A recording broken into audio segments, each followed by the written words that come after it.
Japan, let me tell you why you might have a problem with this anime shit. The eyes of colonization sees all.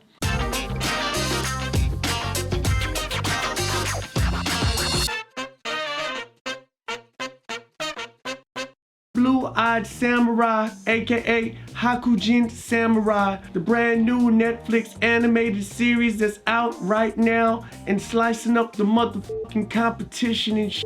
Created by Michael Green and Amber Noizumi, directed by Jane Woo. Our story follows our main protagonist that has the eyes of colonization. Set in 17th century Japan, our swordsman with the eyes of the colonizer is on a mission to destroy other colonizers from doing colonizing type shit.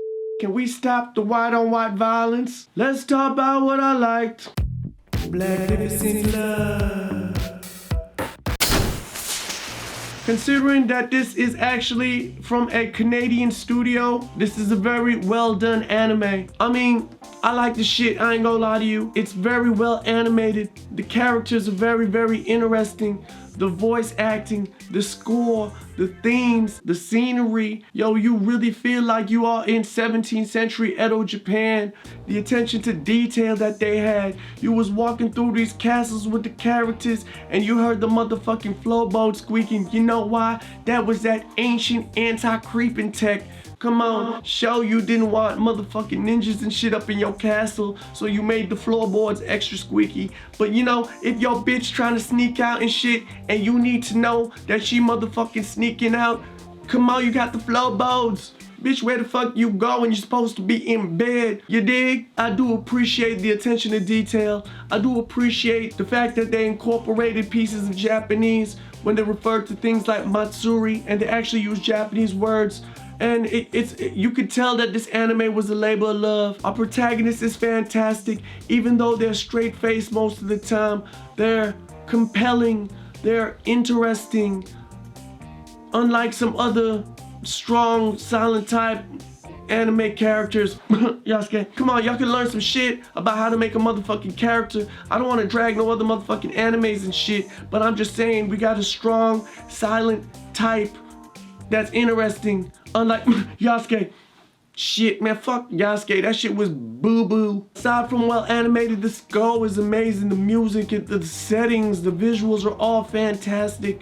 But the score in particular is very, very good because it was it just went so well with the anime that I found myself increasingly immersed.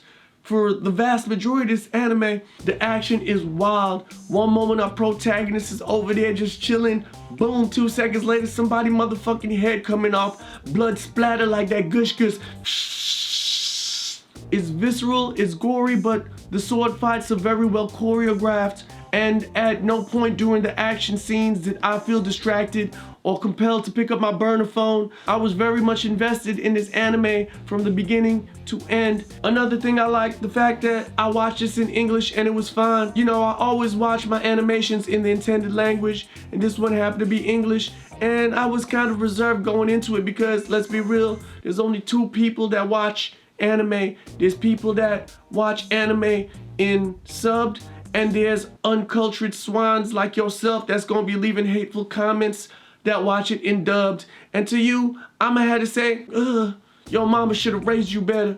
You dubbed watching ass nigga.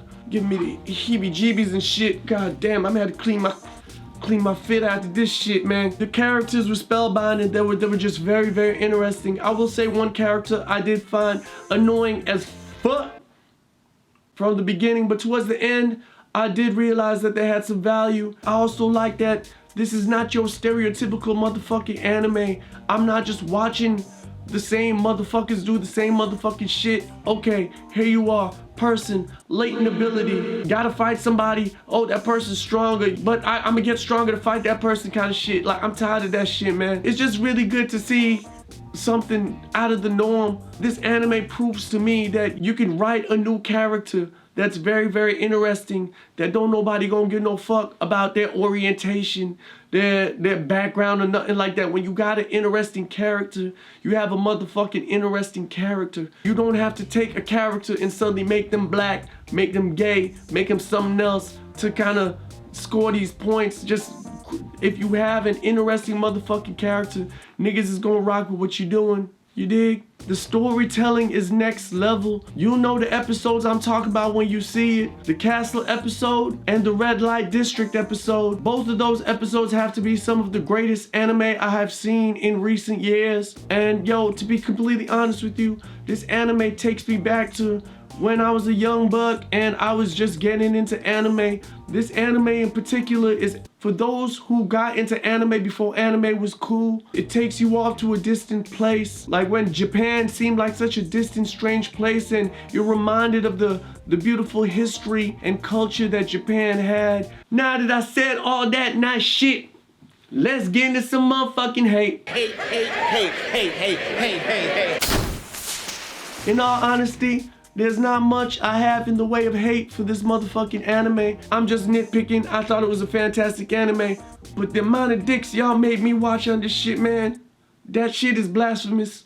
Come on, I ain't trying to see no motherfucking dicks. Should come over there and slap y'all niggas. I feel sorry for them motherfuckers that had animate like 20 dicks. Man, the fact that y'all got me talking about dicks on this shit right now got me motherfucking pissed off. I'm at the dock some points off that shit right here. The copious amounts of sex and shit that y'all had in this shit, I wasn't rocking with it. It did nothing to propel the story. And at times I just found it motherfucking distracting. I'm over here watching anime and shit. My mama walk in the room. She like, what the fuck you watching? Got some motherfucking animated titties and Japanese dicks on there and shit. It's like, mama, go in your motherfucking bed. I'm watching my stories and shit. She think I'm a motherfucking hentai. Come on, man, it's 2023. I'm a motherfucking adult. Ain't nobody trying to see animated titties and dicks and shit. Unless you in the motherfucking Kuro Couch Disco, I guess, whatever. I found some of the score was a bit distracting. Honestly, most of the score towards the anime was fantastic and it fit the theme, but there was just some times y'all motherfuckers came and started playing Beach Boys and shit, and I'm just like, what the fuck? Completely ruined my immersion. Another thing I ain't like the fact that towards the end of it, they started introducing a little bit of supernatural elements. It was a bit surprising and it caught me off guard. It wasn't so distracting, but I was like, okay, we doing the same Yasuke shit that motherfuckers was doing. Like, come on, just keep it with the swordsmanship. Another thing I really like how the finale was kind of underwhelming. I mean, it was a good finale, but compared to like the Red Light District episode and the Castle Invasion episode, it was not even close, man. Like, some of the best motherfucking storytelling I have seen, period, was in the Red Light District episode. And I felt like the Castle Invasion episode could have been the season finale, but it is what it is. Towards the end of the final episode, y'all was just paving the way to season 2, which I motherfucking need. Nigga, don't do this to me. Blacknificent waiting. I'ma have to get this.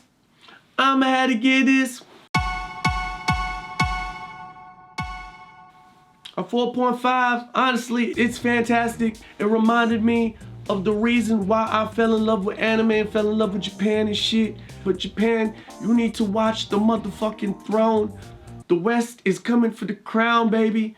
Like, come on, it makes no sense to me that motherfuckers in Canada is the apartment above the party that's knocking on the ground saying like, yo, can y'all please keep it down? But they is coming for the crown on this anime shit. This anime was made by motherfuckers that liked anime before everybody else started liking anime. Motherfuckers that used to get beat up and shit for liking motherfucking anime. Y'all new niggas out right now be like, oh, I like anime. Back in my motherfucking day, it was a whooping for that ass if you like that shit, man. It is definitely one of the best animes I've seen in recent years. Fantastic voice acting, compelling characters, amazing scenery, a great score, character progression, character development. Y'all can take a little bit of advice on this, Yasuke. If you are a fan of anime, you are a fan of swordsmanship, and you are a fan of older Japan, go and check out this anime. It was very reminiscent of old school animes that I saw that really piqued my interest in Japan and Japanese culture. So go check it out, show it some love. It's a must watch. You gotta go see this shit, man. For real, for real. Y'all just need to get rid of all the motherfucking dicks. Why y'all got... Man, I ain't got no more time for this shit, man. Let me know down in the comments down below, what did you think of this anime? Did you like it? Did you hate it? Hit this shit with a like and let me know what I should review next. It's the one and only, strip personified, the hazel-eyed samurai, all up in your girl, cutting. Blacknificent.